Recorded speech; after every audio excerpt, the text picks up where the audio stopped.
บางคนបើយើងបកកាយយ៉ាងច្រើនគេចាំមើលហើយបើសិនជាយើងស្ទើប្រកាសជាត្រូវគេជន់រស់រាន់ងើបឲ្យរួចហើយ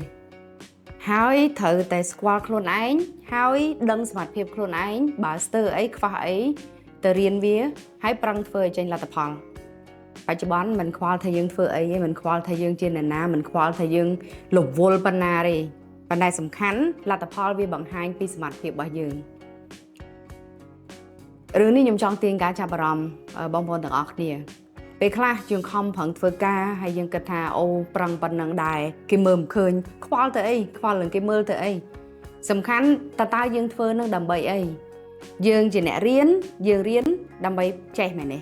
យើងជាអ្នកធ្វើការយើងធ្វើការដើម្បីបានលទ្ធផលមែនទេហើយបើយើងជាអ្នករស់ស៊ីគាត់ច្បាស់គាត់រស់ស៊ីដើម្បីចំណេញអញ្ចឹងគាត់ធ្វើគ្រប់សពបែបយ៉ាងទាំងអស់ដើម្បីបានចំណូលដើម្បីបានចំណេញ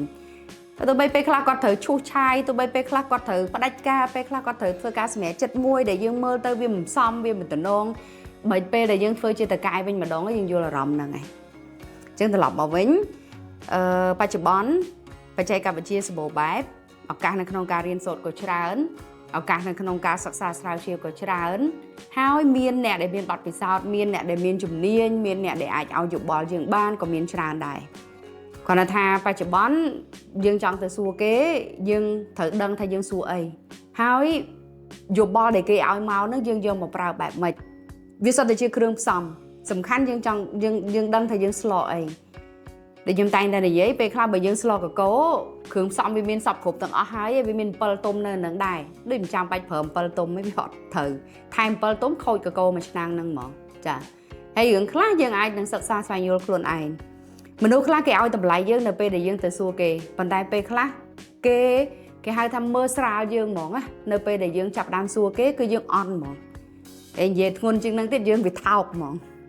សំទោសណាខ្ញុំអាចប្រើពាក្យមួយចំនួនវាអាចនឹងធ្ងន់ប៉ុន្តែខ្ញុំចង់ឲ្យបងប្អូនចាប់ផ្ដើមភ្ញាក់ឡើងវិញ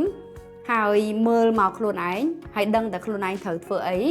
លទ្ធផលយើងគឺជាអ្នកកំណត់លទ្ធផលរបស់យើងបែបណាមកពីយើងអត់មានមកពីអ្នកណាទាំងអស់អញ្ចឹងបើសិនជាយើងមើលឃើញថាយើងចំណាប់ហើយក៏មនួតប្រឹងទៀតទៅ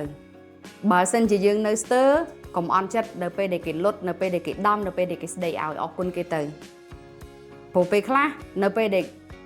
ពាក្យខ្មែរថាម៉េចបងប្អូនពាក្យពិតរែងស្លែងណា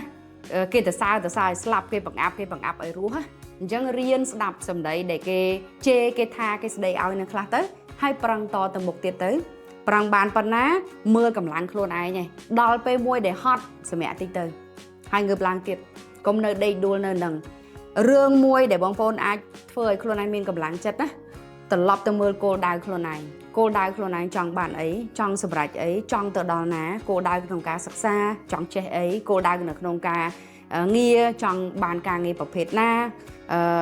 គោលដៅនៅក្នុងការរស់នៅប្រាក់ចំណូលកម្រិតណាដែលយើងចង់មើលឃើញខ្លួនឯងស្តង់ដារជីវិតបែបណា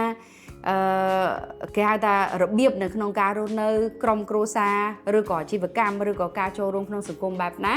នៅពេលដែលយើងទៅមើលគោលដៅខ្លួនឯងណាហើយវាស់ខ្លួនឯងពីឆ្នាំមុនឥឡូវវាស់ខ្លួនឯងពី5ឆ្នាំមុនហើយនឹងឥឡូវហើយកំណត់ខ្លួនឯងថាឆ្នាំក្រោយ5ឆ្នាំក្រោយខ្លួនឯងចង់ទៅណាដំណើរវាមិនរលូនគ្រប់ពេលទេផ្លូវវាមិនរលោងគ្រប់ពេលទេវាប្រកាសជាមានរលាក់វាប្រកាសជាមានជាប់ផុងវាប្រកាសជាមានកុហកអីអញ្ចឹងទៅអញ្ចឹងពេលខ្លះយើងមិនបានទៅលុបកុហកនឹងទាំងអស់ទេបើសិនជាយើងគិតថាយើងត្រូវម្លងខ្លះទៅផ្លោះម្លងទៅប៉ុន្តែបើសិនជាផ្លូវហ្នឹងយើងម្លងអត់ផុតទេយើងចាំបាច់ណាត្រូវតែលុបកុហកហ្នឹងសិនអូខេអត់ធ្មត់ទៅលុបកុហកហ្នឹងទៅឬឲ្យធ្វើដំណើរតទៅមុខទៀតទៅអាហ្នឹងវាគឺជាជីវិតវាត្រូវតែបែបហ្នឹងអញ្ចឹងសរុបមកវិញខ្ញុំចង់ឲ្យបងប្អូនបានមើលឃើញការពិតនៃជីវិតបែបហ្នឹងរៀនទទួលស្គាល់ការពិតហើយរៀនមើលខ្លួនឯងហើយឲ្យកម្លាំងចិត្តខ្លួនឯងប្រឹងប្រែងតទៅទៀតដើម្បីបានលទ្ធផលមួយដែលយើងចង់បានហើយកុំរវល់ប្រៀបធៀបគេសម្រាប់ខ្លួនឯងហើយកុំអង្គុយលើចង្អេរលើខ្លួនឯងដែរស្គាល់ខ្លួនឯងច្បាស់ប្រឹងប្រែងតទៅទៀតខ្ញុំជឿថាអ្វីក៏យើងអាចធ្វើបានដែរឲ្យតែយើងតាំងចិត្តធ្វើលើកលែងតែរឿងមួយចំនួនគឺវាមិនអាចទៅរួចតែហ្មងអានឹងទទួលស្គាល់ថាវាទៅមិនរួចដរាបណាវាមិនមែនជាច្បាប់ធម្មជាតិកំណត់ថាមិនអាចទៅរួចទេយើងនៅតែប្រឹងប្រែងបានដោយសារការអត់ធ្មត់តស៊ូព្យាយាមការអត់ធ្មត់ គឺជាគ្រឿងអលង្ការដ៏សំខាន់បំផុតសម្រាប់មនុស្សដែលជោគជ័យអរគុណ